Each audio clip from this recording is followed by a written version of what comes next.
एक समय की बात है, ढोलकपुर गांव में एक सेठ अपने परिवार के साथ रहता था। उसके परिवार में एक बेटा और एक बेटी थे।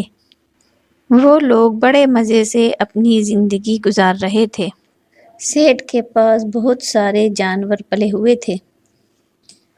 रोज़ सुबह सेठ अपने जानवरों को देखने के लिए खेत पर जाता है।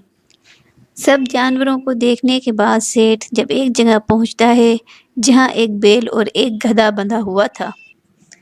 उसने देखा कि वो दोनों आपस में बातें कर रहे हैं। वह सेठ पशु और पक्षियों की बोली समझता था। वो चुपचाप खड़ा होकर दोनों की बातें सुनने लगा। बैल ने गधे से कहा, यार तू बड़ा ही भाग्यशाली है, हमेशा सुख से रहता है। मालिक हमेशा तेरा ख्याल रखता है। तेरी रोज मलाई दलाई होती है। खाने को दोनों टाइम जो और पीने के लिए साफ पानी मिलता है। इतने आदर सत्कार के बाद भी तुझसे बहुत कम काम लिया जाता है। तुझे दाने घास की भी कमी नहीं होती। ओ तू जितना भाग्यवान है, मैं उतना ही अभागा हूँ। वो नौकर रामू है ना, वो सुबह सुबह ही आ जाता है और मेरी पीठ पर हल लाद देता है। वहां दिन भर मुझे हल में जोत कर चलाते हैं। नौकर रामू मुझ पर बराबर चाबुक चलाता रहता है। उसके चाबुकों की मार से मेरी पीठ सूज गई है भाई, जख्मी हो गई है। सुबह से शाम तक ऐसा कठिन काम लेने के बाद भी ये लोग मेरे आगे सूखा और सड़ा भूसा डालते हैं जो मुझसे खाया नहीं जाता। रात भर मैं भूखा प्यासा अपने गोबर और मूत्र में पड़ा रहता हूँ और तेरी सुख सुविधा पर ईर्ष्या किया करता हूँ। गधे ने ये सुनकर कहा, ए भाई, जो कुछ तू कहता है सब सच है। सचमुच तुझे बड़ी तकलीफ है, किंतु जान पड़ता है तू इसी में खुश है। तू खुद ही सुख में रहना नहीं चाहता। तू यदि मेहनत करते करते मर भी जाए ना, तो ये लोग तेरी दशा पतरस नहीं खाएंगे। अतएव तू एक काम कर, फिर वो तुझसे इतनी मेहनत नहीं लिया करेंगे और तू हमेशा खुश रहेगा। बैल ने पूछा। गधे भाई बताओ, ऐसा कौन सा उपाय हो सकता है? गधे ने कहा, तू अपने आप को बीमार दिखा, एक शाम का दाना भूसा ना खा और अपने जगह पर चुपचाप लेट जा। बैल को ये सुझाव बड़ा अच्छा लगा। उसने गधे की बात सुनकर कहा, मैं ऐसा ही करूंगा। तूने मुझे बड़ा अच्छा उपाय बताया है। दूसरे दिन सुबह जब रामू पशुशाला में ये सोचकर गया कि रोज की तरह बैल को खेत जोतने के लिए ले जाए, तो उसने देखा कि रात की लगाई सानी जूं की त्यों रखी है और बैल धरती पर पड़ा हाँफ रहा है। उसकी आंखें बंद हैं और उसका पेट फूला हुआ है। रामू ने समझा कि बैल बीमार हो गया है और ये सोचकर उसे हल में न जोता। रामू सेठ के पास गया और सेठ को बैल की बीमार होने की सूचना दी।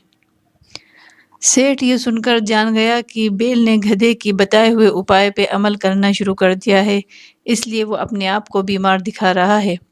अतएव उसने रामू से कहा कि आज गधे को हल में जोत दो। इसलिए रामू ने गधे को हल में जोत कर उससे सारे दिन काम लिया। गधे को खेत जोतने का कोई अभ्यास नहीं था। वो बहुत थक गया और उसके हाथ पांव ठंडे होने लगे। दिन भर काम के साथ साथ उस पर इतनी मार पड़ी कि शाम को घर लौटते समय उसके पांव ठीक से जमीन पर नहीं पड़ रहे थे। इधर बैल दिन भर बड़े आराम से रहा। वो सारी सानी खा गया और गधे को दुआएं देता रहा। जब गधा गिरता पड़ता खेत से आया तो बैल ने कहा कि भाई, आज तुम्हारे उपाय के कारण मुझे बड़ा आराम मिला। गधा थकन के कारण उत्तर न दे सका और आकर अपनी जगह पर गिर पड़ा। गधा दिल ही दिल में अपने आप को कोसने लगा कि अभागे, तूने बैल को आराम पहुंचाने के लिए अपनी सुख सुविधा का विनाश कर दिया। रात के खाने के बाद सेठ अपनी पत्नी के साथ पशुशाला में जा बैठा और जानवरों की बातें सुनने लगा। गधे ने बैल से पूछा, अच्छा, सुबह जब रामू तुम्हारे लिए दाना घास लेकर आएगा तो तुम क्या करोगे? बैल ने हंसते हुए कहा, हाँ यार, तुमने ही तो मुझे उपाय बताया है। मैं तो अब रोज ऐसा ही करने वाला हूँ। गधे ने घबरा कहा नहीं, ऐसा ना करना वरना जान से जाओगे। शाम को लौटते समय मैंने सुना कि हमारा मालिक है ना, वो अपने रसोई से कह रहा था कि कल कसाई और चमार को बुला लाना और बैल जो बीमार हो गया है उसका मांस और खाल बेच डालना। भाई, मैंने जो सुना था वो दोस्ती के नाते तुझे बता दिया। अब तो तेरी इसी में भलाई है कि सुबह जब तेरे आगे चारा डाला जाए तो तू उसे जल्दी से उठाकर खा ले और स्वस्थ बन जा। फिर हमारा सेठ तुझे स्वस्थ देखकर तुझे मारने का इरादा छोड़ देगा। ये बात सुनकर बैल डर जाता है और डर कर गधे से कहता है, भाई, ईश्वर तुझे सदा सुखी रखे। तेरे कारण मेरी जान बच गई। अब तो मैं वही करूंगा जैसा तूने कहा है। गधे और बैल की बातें सुनकर सेठ बहुत जोर से हंसने लगा। उसकी पत्नी को इस बात से बड़ा आश्चर्य हुआ। वो पूछने लगी, अजी तुम क्यों हंस रहे हो? सेठ ने कहा, ये बात बताने की नहीं है, मैं सिर्फ ये कह सकता हूँ कि मैं बैल और गधे की बातें सुनकर हंस रहा हूँ। उसकी पत्नी ने कहा, मुझे भी ये विद्या सिखाओ जिससे पशुओं की बोली समझ लेते हैं। सेठ ने इससे इनकार कर दिया। उसकी पत्नी बोली, आखिर तुम मुझे ये क्यों नहीं सिखाते? सेठ बोला। अगर मैंने तुझे ये विद्या सिखाई तो मैं जीवित नहीं रहूंगा। पत्नी ने कहा, तुम मुझे धोखा दे रहे हो। क्या वो आदमी जिसने तुम्हें ये विद्या सिखाई थी सिखाने के बाद मर गया? तुम कैसे मर जाओगे? तुम झूठ बोलते हो। कुछ भी हो, तुमसे मैं ये विद्या सीख कर ही रहूंगी। अगर तुम मुझे ये नहीं सिखाओगे तो मैं आत्महत्या कर लूंगी। ये कहकर सेठ की पत्नी घर आ गई और अपनी कोठरी का दरवाज़ा बंद करके रात भर चिल्लाती और गाली गलौज करती रही। सेठ रात को तो सो गया, लेकिन दूसरे दिन भी वही हाल देखा तो पत्नी को समझाने लगा कि तू बेकार जिद करती है, ये विद्या तेरे सीखने योग्य नहीं है। पत्नी ने कहा, जब तक तुम मुझे ये भेद नहीं बताओगे, ना मैं खाऊंगी ना पीऊंगी और इसी तरह चिल्लाती रहूंगी। सेठ ने कहा, अरे मूर्ख, अगर मैं तेरी बात मान लूं तो मैं अपनी जान से हाथ धो बैठूंगा। पत्नी ने कहा, मेरी बला से तुम जियो या मरो, लेकिन मैं तुमसे ये सीख कर ही रहूंगी कि जानवरों की बोली कैसे समझी जाती है। सेठ ने जब देखा कि ये महामूर्ख अपनी जिद छोड़ने को तैयार नहीं है तो उसने अपने और ससुराल के रिश्तेदारों को बुलाया कि वो उसकी पत्नी को जिद छोड़ने के लिए समझाएं। उन लोगों ने भी उस मूर्ख को हर प्रकार समझाया, लेकिन वो अपनी जिद से न हटी। उसे इस बात की बिल्कुल चिंता न थी कि उसका पति मर जाएगा। छोटे बच्चे माँ की हालत देखकर रोने चिल्लाने लगे। सेठ की समझ में नहीं आ रहा था कि वो अपनी पत्नी को कैसे समझाए कि इस विद्या को सीखने की जिद छोड़ दे।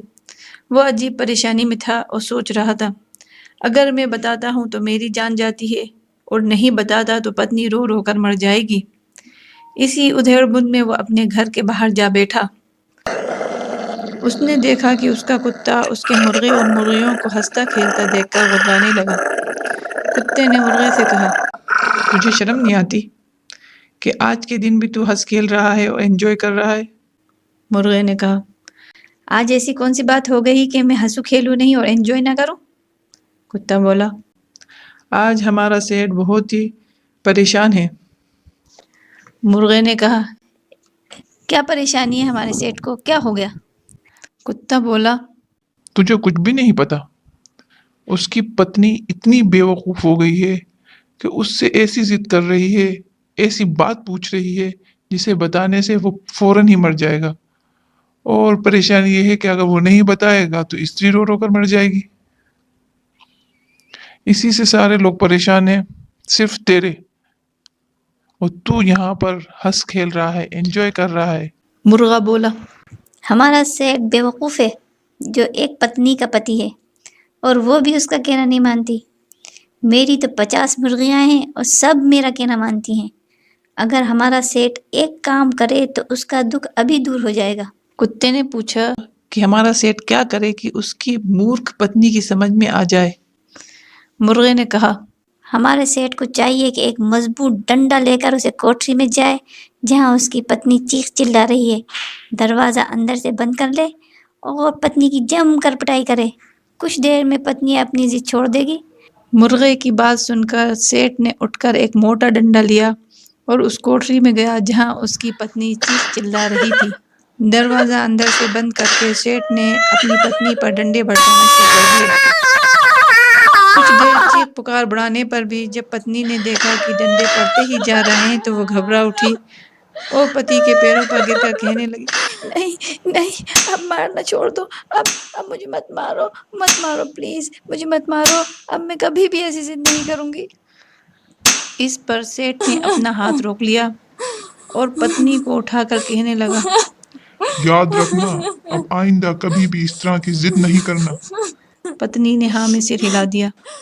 Please like and subscribe my channel.